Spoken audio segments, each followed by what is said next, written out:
नमस्कार प्रिय साथियों, वेलकम टू एग्जाम वॉर। तो फाइनली एमपी फॉरेस्ट गार्ड के एग्जाम स्टार्ट हो चुके हैं और 25 मई की फर्स्ट, सेकंड और थर्ड शिफ्ट में जो भी प्रश्न पूछे गए हैं उन प्रश्नों के अकॉर्डिंग प्रत्येक सब्जेक्ट वाइज और सब्जेक्ट के अंदर किस टॉपिक से कितने प्रश्न पूछे जा रहे हैं और किस टॉपिक का वेटेज ज़्यादा रहेगा और आने वाले समय में अगर आपका एग्जाम है तो आखिरी समय में आपको क्या पढ़ना है, कौन से टॉपिक्स तैयार करने हैं और कैसे पढ़ना है, वो सारी चीज़ें मैं आपको बताऊंगा। तो अगर आने वाले दिनों में आपका फॉरेस्ट गार्ड का एग्जाम है तो इस वीडियो को कंप्लीट देखिएगा और प्रत्येक टॉपिक जो मैं आपको बताऊंगा वो टॉपिक आपको नोट करना है और उसको एक एक करके आज से ही पढ़ना स्टार्ट करना है आपको। अगर आप इतना कर लेते हैं तो जरूर ही आप इस एग्जाम में एक अच्छा स्कोर कर पाएंगे। तो चलिए स्टार्ट करते हैं। और अगर आप चैनल पर नए हैं तो चैनल को सब्सक्राइब करके बेल आइकन पर क्लिक कर लीजिए ताकि प्रत्येक वीडियो का नोटिफिकेशन आपको प्राप्त हो सके। तो सबसे पहले हम बात करते हैं इंग्लिश की। इंग्लिश जो कि बहुत सारे बच्चों का ये डाउट रहता है कि इंग्लिश एक बड़ा विषय है तो उसमें क्या पढ़ें क्या छोड़ें और कम समय में इंग्लिश की कैसे अच्छी तैयारी कर सकते हैं। तो मैं आपको बता दूं, आपका आने वाले समय में बहुत कम दिन बचे हैं, 3 से 4 दिन भी बचे हैं, तो आप इंग्लिश में थोड़ी सी प्रैक्टिस करके अच्छे मार्क्स स्कोर कर सकते हैं। वो कैसे? देखिए, सबसे पहले आपका इस बार जो पटवारी में आपका इंग्लिश का पैटर्न आया था सेम टू सेम फॉलो किया जा रहा है। यहाँ पर आपका कल जो एग्जाम हुआ है 25 को, तो उसमें पैराजंबल के क्वेश्चंस ज़्यादा देखने को मिले हैं। तो पैराजंबल में अगर मैं बात करूँ, पैराजंबल की तैयारी आप कैसे कर सकते हैं।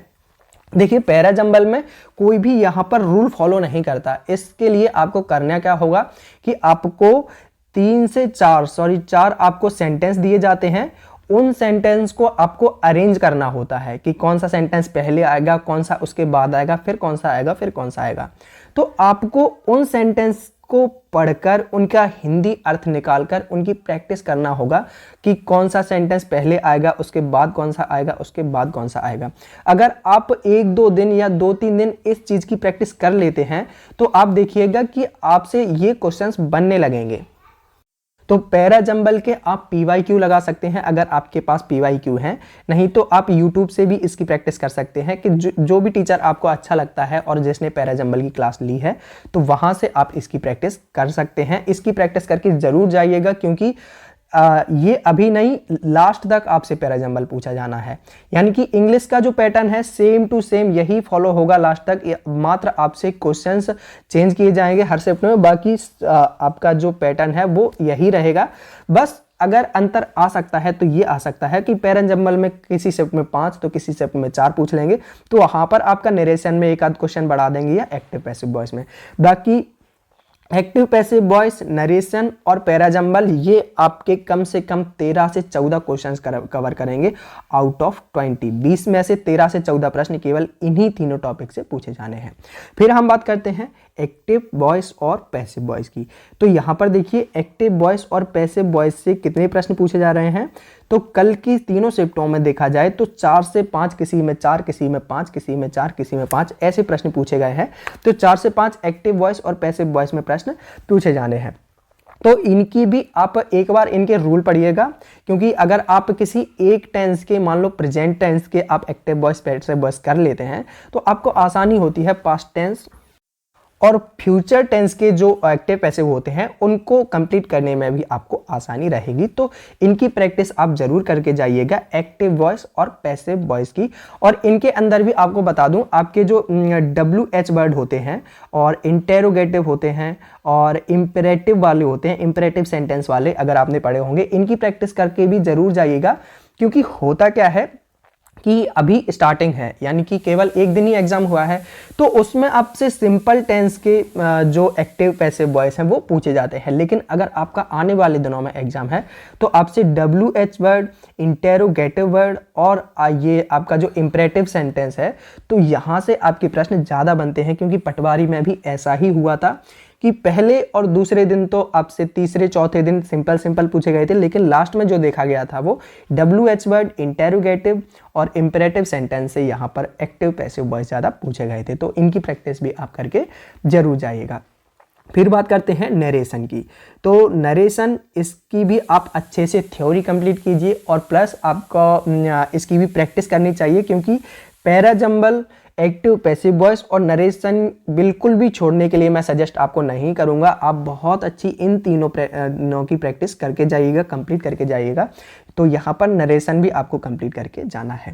फिर बात आती है एंटोनेम सिनोनिम। तो देखिए कल किसी शिफ्ट में दो एंटोनेम तो किसी में एक एंटोनेम, किसी में दो सिनोनिम तो किसी में एक सिनोनिम, यानी कि एक से दो प्रश्न आपके पूछे जा रहे हैं एंटोनेम सिनोनिम से। एक इडियम फ्रेजर से एक ही प्रश्न आया है, वन वर्ड सब्स्टिट्यूशन से एक प्रश्न ही आया है और स्पेलिंग मिस्टेक से एक प्रश्न ही आया है। तो अगर जिनकी तैयारी एंटोनेम सिनोनिम और one word substitution, idiom phrases इन सब की तैयारी पहले से है तो वो तो थोड़ा बहुत कर सकते हैं, लेकिन जिनकी तैयारी इंग्लिश की बहुत ज़्यादा नहीं है, मैं बस उनसे यही कहूँगा कि आप para jumble, active passive voice और नरेशन पर फोकस ज़्यादा से ज़्यादा कीजिए। इससे आप लगभग 60 से 70% मार्क्स इंग्लिश में ला सकते हैं। तो ये तो बात हो गई इंग्लिश की। अब बात करते हैं मैथ्स की। मैथ्स में अभी क्या पूछा जा रहा है और आने वाले समय में क्या क्या पूछने की संभावना है। तो आप देखिए सिंप्लीफिकेशन से कल सभी शिफ्ट में 2 से 3 प्रश्न पूछे गए हैं। सिंप्लीफिकेशन ये व्यापम का, ये ESB का फेवरेट टॉपिक बन चुका है, क्योंकि सिंप्लीफिकेशन से जो नंबर ऑफ क्वेश्चंस हैं ये पटवारी में भी बहुत ज़्यादा देखने को मिले थे और अच्छे खासे इससे प्रश्न आते हैं। तो सिंप्लीफिकेशन की आप प्रैक्टिस करके जाइएगा। फिर परसेंटेज से आपका एक प्रश्न देखने को मिला है, किसी शिफ्ट में 2, तो 1 या 2 ये प्रश्न आपके परसेंटेज से देखने को मिले हैं, तो परसेंटेज भी आप करके जाइएगा। SICI से एक ही प्रश्न मिला है सभी शिफ्टों में, लगभग एक शिफ्ट में तो आई थिंक SICI से प्रश्न पूछा भी नहीं गया था। टाइम एंड वर्क से 3 क्वेश्चंस आ रहे हैं, टाइम एंड वर्क करके जाइएगा, लेकिन मैं आने वाले समय में भी आपको क्या करके जाना है ये बताऊंगा। सबसे पहले देखिए ट्रेन से एक प्रश्न पूछा गया था, 2 से 3 प्रश्न मेंसुरेशन से पूछे जा रहे हैं, प्रॉफिट एंड लॉस से 2 से 3 प्रश्न पूछे जा रहे हैं और ज्योमेट्री से एक प्रश्न। अब आप यहां पे देखिएगा अभी सबसे ज्यादा वेटेज किसका चल रहा है, टाइम एंड वर्क का, मेंसुरेशन का और प्रॉफिट एंड लॉस का। अब जिनका आने वाले समय में एग्जाम है उनके लिए मैं आपको बता दूं कि आप टाइम एंड वर्क और प्रॉफिट एंड लॉस अगर 3 प्रश्न पूछे जा रहे हैं तो इस पे बिल्कुल भी डिपेंड मत रहिएगा, क्योंकि जरूरी नहीं है कि मैथ में ये पैटर्न फॉलो हो, क्योंकि आने वाले समय में मैथ में होता क्या है, टॉपिक चेंज होते रहते हैं। आने वाले समय में हो सकता है कि यहाँ पर टाइम एंड वर्क से 3 प्रश्न दिए हैं, आने वाले समय में आपसे मिक्सचर एंड एलिगेशन स्टार्ट कर दें पूछना, और क्योंकि अभी प्रश्न नहीं आया है लेकिन आने वाले समय में आपसे मिक्सचर एंड एलिगेशन से 2-2, 3-3 प्रश्न आपसे पूछे जा सकते हैं। वहीं पर अगर प्रॉफिट एंड लॉस अगर 3-3 प्रश्न पूछे जा रहे हैं तो 2 से 3 दिन तक तो ये पैटर्न फॉलो होगा, लेकिन बाद में हो सकता है कि आपसे अभी प्रोबेबिलिटी नहीं पूछी गई है, आपसे प्रोबेबिलिटी, क्रमचय, संचय और ये सारी चीजें आपसे पूछ सकते हैं। इंग्लिश के लिए आप किसी एक जो टॉपिक है उसको महत्व नहीं दे सकते हैं, क्योंकि इंग्लिश का वेटेज सेम है। किसी भी टॉपिक को वो एक टॉपिक या 2 टॉपिक उठाएंगे, लगातार 3 से 4 दिन उसको फॉलो करेंगे, एक टॉपिक उठाएंगे 2 से 3 दिन फॉलो करेंगे। तो मैथ की तो आपको सभी टॉपिक्स की प्रैक्टिस करके जाना है। और रही बात एडवांस की, तो एडवांस में आपको बता दूं, एडवांस में केवल यहाँ पर मेंसुरेशन से 2 से 3 प्रश्न आए हैं, तो मेंसुरेशन से 2 से 3 प्रश्न आते रहेंगे, डोंट वरी। फिर बात आती है ट्रिग्नोमेट्री की। ट्रिग्नोमेट्री आपको ज़्यादा नहीं पढ़ना है, क्योंकि ट्रिग्नोमेट्री ESB कम ही पूछता है, और अगर एक आध प्रश्न आता है भी है तो आ सकता है, लेकिन ट्रिग्नोमेट्री नहीं आएगा। और रही बात ज्योमेट्री की, वो एक प्रश्न आया ही है आपका, और नंबर सिस्टम आने वाले समय में आपसे पूछा जा सकता है, उसके लिए प्रिपेयर रहिएगा। और हाँ, आपसे एक प्रश्न वो भी पूछा गया है इसका, एलजेब्रा का एक प्रश्न पूछा गया था कल, और प्रश्न वो ये था, प्रश्न था आपका कि 1 + x =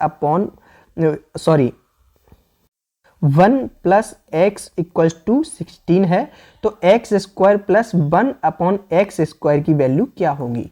तो ये तो इजी क्वेश्चंस होते हैं, इसमें फॉर्मूला लगता है n² - 2 का, तो अपन 16 का स्क्वायर करके -2 कर देंगे, वो आपका आंसर हो जाएगा। इस तरीके के प्रश्न पूछे जा रहे हैं किसमें, अलजेब्रा में। फिर बात करते हैं जीके की। तो जीके जो है आपका इस बार एमपी पटवारी में, क्योंकि 6-6, 7-7 प्रश्न आ रहे थे एमपी से, लेकिन ये एक दुखद बात है आपके लिए। अगर आपकी एमपी बहुत अच्छी है और एमपी अच्छी नहीं भी है तो आपको बता दूं कि आपके 1 से 2 प्रश्न पूछे जा रहे हैं एमपी से, बहुत ज़्यादा एमपी से प्रश्न पूछे नहीं जा रहे हैं और संभावना है कि एमपी से 1-2 प्रश्न ही आगे पूछे जाएंगे और 2 से 3 भी हो सकते हैं, बाकी एमपी से ज़्यादा प्रश्न आई थिंक नहीं पूछे जाएंगे। करंट अफेयर्स के आपके 2 से 3 प्रश्न आ रहे हैं। करंट अफेयर्स के क्वेश्चन की जो संख्या है वो बढ़ सकती है, क्योंकि पटवारी में क्या हुआ था, पटवारी में पहले दूसरे दिन और दूसरे तीसरे दिन करंट से कोई प्रश्न आया ही नहीं था, लेकिन जैसे जैसे जो पटवारी का एग्जाम है वो आगे चलता गया, करंट के क्वेश्चन पूछना शुरू हो गए। 1 से 2, 2 से 3, 3 से 4, 4, 5, 5 तक प्रश्न हो गए थे, तो करंट की संभावना है कि प्रश्न बढ़ भी सकते हैं। पॉलिटी से आपके कल 3 से 4 प्रश्न पूछे गए थे और पॉलिटी में भी आप राष्ट्रपति से संबंधित जितने भी अनुच्छेद हैं और जिनका आने वाले 3-4 दिनों में एग्जाम है वो राष्ट्रपति बहुत अच्छे से करके जाइएगा। राष्ट्रपति से संबंधित महत्वपूर्ण अनुच्छेद करके जाइएगा कि राष्ट्रपति की नियुक्ति कौन से आर्टिकल में है, उस जैसे कि 61 है, इसमें महाभियोग है, इम्पीचमेंट है, तो वो सारी चीज़ें आप राष्ट्रपति से संबंधित करके जाइएगा, क्योंकि पॉलिटी में अभी ये सारी चीज़ें पूछी जा रही हैं। फिर हिस्ट्री में अगर बात करते हैं तो 3 से 4 प्रश्न आ रहे हैं हिस्ट्री में।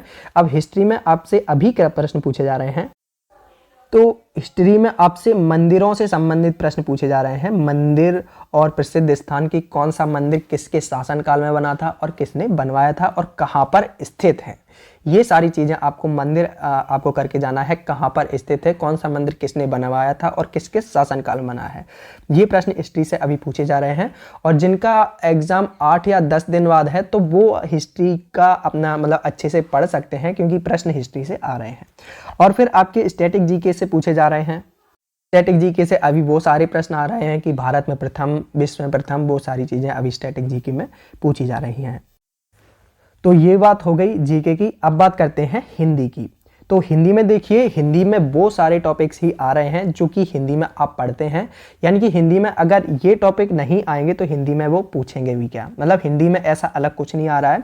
अलग केवल एक चीज़ आ रही है, वो आ रही है साहित्य। थोड़ा कम पूछा जाता था अभी वनडे एग्जाम में, लेकिन साहित्य अब पूछ रहे हैं वो। साहित्य तो पटवारी में भी पूछा गया था, तो आई थिंक आपने यहाँ पर कंप्लीट किया होगा। तो देखिए, संधि से प्रश्न पूछे जा रहे हैं। कल वृद्धि स्वर संधि से प्रश्न पूछे गए थे, यानी कि कल स्वर संधि से ही प्रश्न आए हैं। बाकी आगे चल के आपसे व्यंजन संधि पूछी जा सकती है, विसर्ग संधि पूछी जा सकती है। तो व्यंजन और विसर्ग को भी अच्छा कर लीजिए, क्योंकि स्वर संधि चलेगी 3 से 4 दिन, फिर स्वर संधि का एक प्रश्न लगभग आएगा, फिर व्यंजन संधि स्टार्ट हो जाएगी। इसलिए संधि तीनों आपको करनी है, स्वर, व्यंजन और विसर्ग। फिर बात आती है समास की। तो समास कल आपसे द्विगु और द्वंद्व समास पूछा गया है, द्विगु और द्वंद्व समास। तो आप समास सारे कंप्लीट कर सकते हैं। यहाँ पर तत्पुरुष समास आपका बहुत इंपॉर्टेंट हो जाता है, वो कर्मधारय समास भी कल पूछा गया है, कर्मधारय समास कल पूछा गया है। तो समास आप कंप्लीट कर लीजिए। और फिर बात आती है अलंकार की। तो अलंकार कल आपका अनुप्रास अलंकार पूछा गया है, अनुप्रास, और आपका कल उत्प्रेक्षा अलंकार पूछा गया है, उत्प्रेक्षा। तो अलंकार आप सभी कंप्लीट कर लीजिए। अर्थालंकार और शब्द अलंकार जितने भी हैं अलंकार कंप्लीट कीजिएगा। उसके बाद आया है आपके विलोम से प्रश्न आए हैं, पर्यायवाची से सब क्वेश्चंस आए हैं, और साहित्य से 1-2 प्रश्न पूछे गए हैं। तो साहित्य में आपको जितनी भी बुक्स हैं, किस राइटर की कौन सी बुक्स हैं, वो सारी चीज़ें आपको कंप्लीट करनी है साहित्य में। तो वहाँ से 1-2 प्रश्न आ रहे हैं, तो आप वहाँ से कर सकते हैं। फिर बात आती है साइंस की। तो साइंस में आपको बता दूं 7 से 8 प्रश्न आए हैं कल फिजिक्स से, 6 से 7 बायोलॉजी से और केमिस्ट्री से 6 से 7। यानी कि साइंस में तो लगभग वेटेज बराबर ही मिल रहा है, बाकी थोड़ा बहुत कम ज़्यादा होता रहेगा। तो साइंस आपको कंप्लीटली फिजिक्स, बायो और केमिस्ट्री पर ध्यान देना है। और कल हिंदी की अगर बात करें तो आपसे रस और छंद 2 चीज़ें नहीं पूछी गई हैं, बाकी आपको छोड़ के नहीं चलना है, क्योंकि पटवारी में भी पहले दिन और रस और छंद नहीं पूछा गया था, लेकिन बाद में रस और छंद दोनों पूछना स्टार्ट कर दिए थे। तो इन पे भी आपको एक बार रीड करके जानना है, इनके लक्षण क्या होते हैं पहचानने के रस के, वो याद करके जाना है। और छंद में प्रत्येक छंद की आपको मात्राएं याद करके जाना है, मात्राएं। और अगर आपने पिछले समय में अगर वार्णिक छंद भी पढ़े हैं तो वार्णिक भी करके जाइएगा, क्योंकि ESB ने अब वार्णिक छंद पूछना भी स्टार्ट कर दिया है। तो अगर आपने पढ़े हैं तो ठीक है, नहीं तो कम से कम मात्रिक छंद तो आप करके जाइएगा। तो ये पैटर्न फॉलो किया जा रहा है एमपी फॉरेस्ट गार्ड और जेल प्रहरी के एग्जाम में। आई होप आपने ये सारे टॉपिक्स नोट कर लिए होंगे, और अगर नोट नहीं कर पाए हैं तो इन सारे टॉपिक्स के आप स्क्रीनशॉट लेके रख लीजिए, ताकि जब भी आप पढ़ने बैठते हैं तो टॉपिक्स वाइज आपको तैयारी करने में आसानी होगी। तो अगर वीडियो अच्छा लगा है तो वीडियो को लाइक एंड शेयर कीजिए। चैनल को अभी तक सब्सक्राइब नहीं किया है तो चैनल को सब्सक्राइब करके बेल आइकन पर क्लिक कर लीजिए, ताकि प्रत्येक वीडियो का नोटिफिकेशन आपको प्राप्त हो सके। Exam war always with you. Thank you for watching video.